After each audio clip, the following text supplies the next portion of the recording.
Hello everyone. जैसा कि सभी को मालूम है कि नवरात्रि के व्रत चल रहे हैं, तो मैं भी 9 दिन व्रत करती हूँ। तो अभी मेरा खिचड़ी बनाने का मौका नहीं आया था। अभी जो 3-4 दिन के व्रत हो गए हैं उसमें तो मैंने आज क्या किया है कि खिचड़ी बनाई है साबूदाने की। तो देखिए, साबूदाने की खिचड़ी हर घर में बनती ही है, पर सबका तरीका अलग अलग होता है बनाने का। तो मैं किस तरीके से बनाती हूँ आज मैं आपके साथ शेयर कर रही हूँ।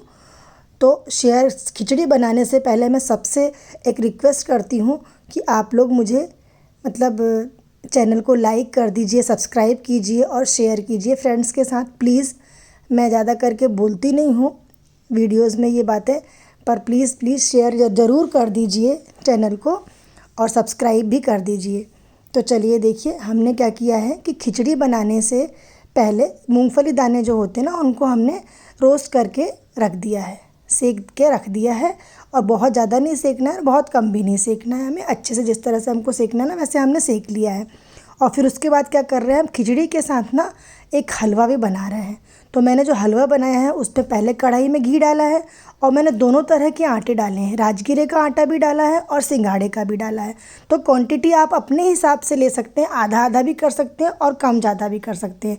वैसे मैं सिंघाड़े का आटा कम रखती हूँ और राजगिरे का आटा ज़्यादा रखती हूँ, है ना।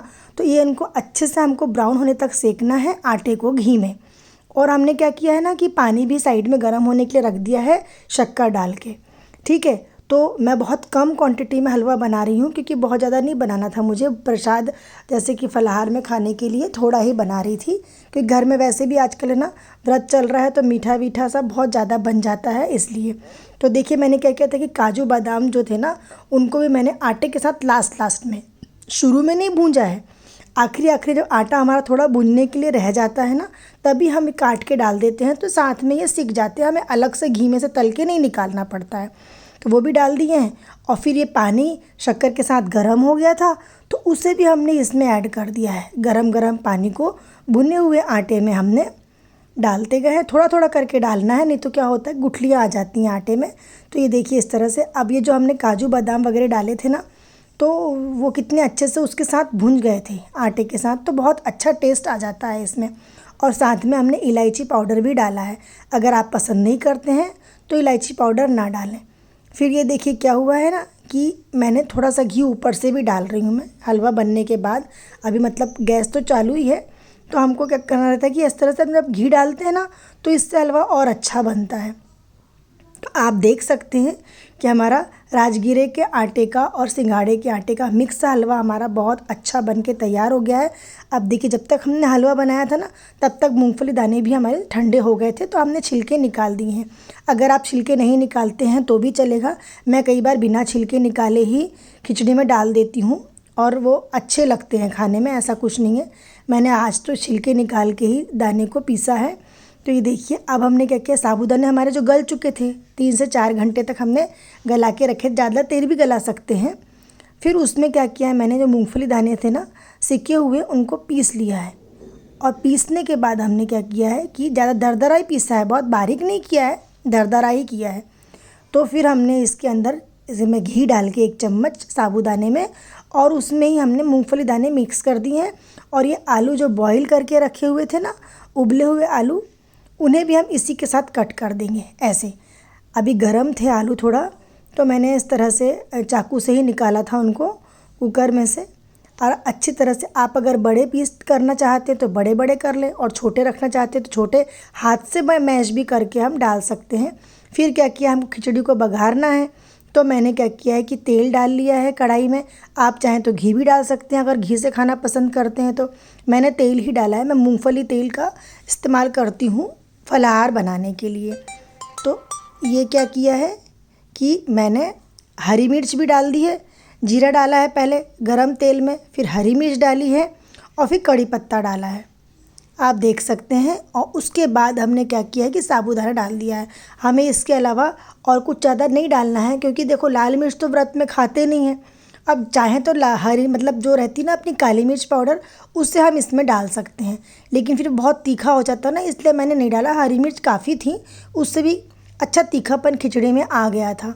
फिर हमने ये सेंधा नमक भी डाल दिया है। तो सेंधा नमक तो आप टेस्ट के हिसाब से ही डालेंगे अपने। फिर मैंने क्या किया है, इसमें शक्कर भी डाली है। 1 चम्मच शक्कर मैं खिचड़ी में डाल देती हूँ। इससे थोड़ा खिचड़ी का जो टेस्ट है ना वो अलग से आता है, बढ़ जाता है। तो ये मैं मतलब कई लोगों के यहाँ पे बिना शक्कर खिचड़ी भी बनती होगी, तभी मैं कह रही थी कि सबका अपना अपना तरीका रहता है बनाने का, अलग अलग तरीके से ही बनाते हैं। तो मेरा तरीका ये है बनाने का, मैंने आपके साथ शेयर किया है। पहले भी मैं खिचड़ी की रेसिपी बहुत डाल चुकी हूँ, आप देख सकते हैं जाकर मेरे चैनल पर, मैंने बहुत सी डाली है।